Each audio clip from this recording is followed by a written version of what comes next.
మీకు పరిపాలన చేయటం చేతగాక వైఎస్ఆర్ కాంగ్రెస్ పార్టీ వాళ్ళని, కార్యకర్తల్ని, నాయకుల్ని ఏదో ఒక విధంగా అక్రమ కేసులు పెట్టి అరెస్ట్ చేసి లేదంటే చంపేసి ఇటువంటివి చేసి ఏదైతే ఈ రాష్ట్రంలో వైఎస్ఆర్ కాంగ్రెస్ పార్టీ లేకుండా చేయాలనేటటువంటి ప్రయత్నం అనేది మీరు ఎన్ని రకాలుగా చేసినా అది మీకు కుదరనటువంటి పరిస్థితి. ఎందుకంటే ఒకటి స్పష్టంగా చెప్తా ఉన్నాం, మీరు మా కార్యకర్తలను కానీ మా నాయకులను కానీ ఎంత వేధింపులకు గురి చేయాలని భావిస్తే అంతగా రెట్టింపిన ఉత్సాహంతో వైఎస్ఆర్ కాంగ్రెస్ పార్టీ ముందుకెళ్తున్నటువంటి విషయం మీరు గుర్తుపెట్టుకోవాలి. ఇప్పుడు పిన్నెల రామకృష్ణారెడ్డి గారిని వాళ్ళ బ్రదర్ని కలిసాం జైల్లో.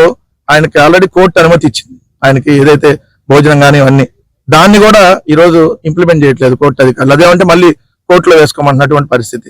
కోర్టు నిండా దోమలు ఉన్నాయి. ఎలా అయితే కోర్టులో ఫెసిలిటీ సరిగ్గా, జైల్లో ఫెసిలిటీ సరిగ్గా లేవు, జైలు నిండా దోమలు ఉన్నటువంటి పరిస్థితి.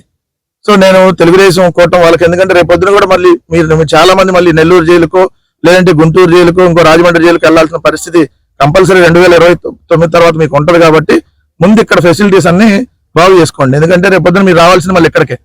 ఇప్పుడు మమ్మల్ని ఎత్తైతే 50 రోజులు 100 రోజులు జైల్లో పెడతారు కదా, శాశ్వతంగా జైల్లో ఉండాల్సినటువంటి పరిస్థితి ఈ తెలుగుదేశం పార్టీలో ప్రస్తుతం ఉన్న ఎమ్మెల్యేలకు కానీ మంత్రులకు కానీ ఆఖరికి ముఖ్యమంత్రి కూడా వచ్చేటటువంటి పరిస్థితి ఉంటుంది. కాబట్టి మీరు ఎటు ఒక స్కూల్ బాగు చేసింది లేదు ఈ 19 నెలల కాలంలో, లేదంటే ఒక హాస్పిటల్ బాగు చేయడం చేత కాదు, ఉన్న హాస్పిటల్నే ప్రైవేట్ వాళ్ళకి ఇచ్చేస్తున్న పరిస్థితి.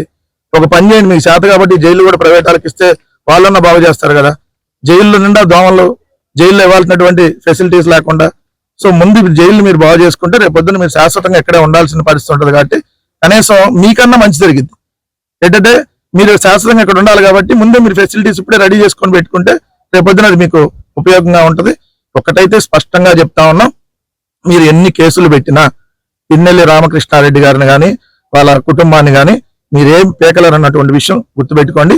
ఈ కేసులు వైఎస్ఆర్ కాంగ్రెస్ పార్టీకి, వైఎస్ఆర్ కాంగ్రెస్ పార్టీ నాయకులకి కొత్త ఏం కాదు. అంతకుముందు మీరు ప్రభుత్వంలో ఉన్నప్పుడు కూడా 2014-19 మధ్య ఇలానే వేధించారు, మళ్ళీ ఇప్పుడు ఇలానే వేధిస్తా ఉన్నారు.